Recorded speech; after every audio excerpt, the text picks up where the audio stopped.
It's hard not to look around the country at the moment and feel something fundamental in Britain is broken. Over 2 years of devastating COVID lockdowns changed the way we work and live while fundamentally adjusting the expectations many have of the state.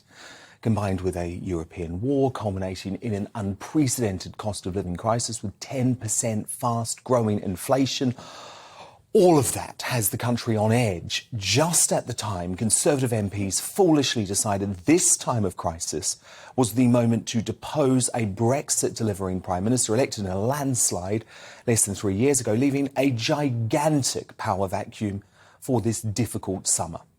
Our streets have become lawless, with the slayings of 87-year-old Thomas O'Halloran and 9-year-old Olivia Pratt-Corbell uniting the nation in horror.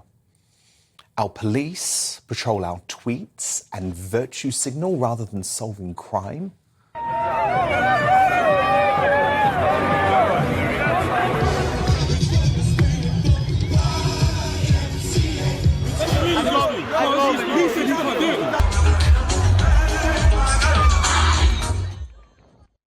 That leaves idiots like the eco-terrorists of Just Stop Oil to bring further chaos and carnage to our already difficult day-to-day lives, with 32 of those dirty crims blocking 3 service stations on the M25 today to call for the UK to end all new oil and gas projects, which would put us all in fuel poverty.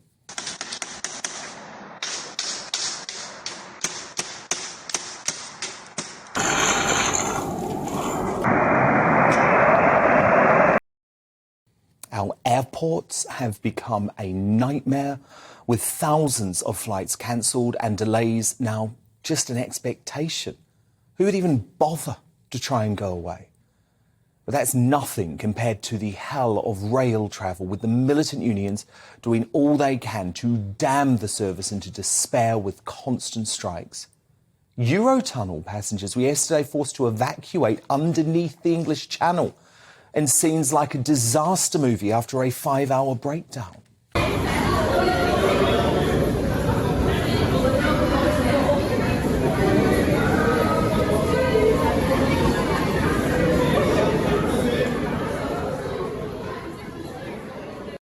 Not to mention there's a national emergency on the Channel with unprecedented illegals arriving by boat, and then the record NHS waiting list despite record funding. But in this climate, entitled civil servants still believe they have some sort of God-given right to sit at home while being paid by taxpayers, refusing to return to the office, even as 7 out of 10 pubs say they could be forced to close this winter. Meanwhile, this is how the striking workers at Felixstowe, damning us to £700 million worth of supply chain issues, chose to celebrate. It's so lonely. We feel it all, but only two.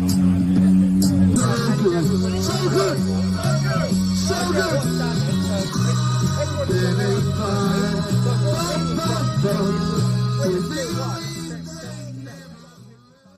As the excellent Ross Clark wrote in today's Sun, a newspaper of the workers after all, Britain once had a reputation as the workshop of the world.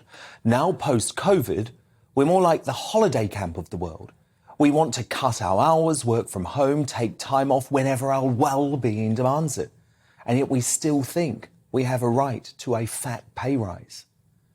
The likely next Prime Minister, Liz Truss, was slammed by the left as some sort of traitor when The Guardian leaked historic audio of her calling for British productivity to be improved by hard graft so we can compete with economies like China. But that's exactly what we need. The terrible thing is that I can actually understand why this desperation and despair could lead some to think a Labour socialist government propped up by the nightmare combination of the Lib Dems, SNP and the Greens. I understand why some people at this point could think it would be a solution. But believe me, such a scenario would send us into a decade of discontent, not just a winter. It's the socialist policies of the COVID era that have led us to this mess, including an outrageous 70-year tax high, which must see that burden immediately cut. Only an immediate and dramatic reversal of such an approach will lead us out. The very future of our great country is at risk.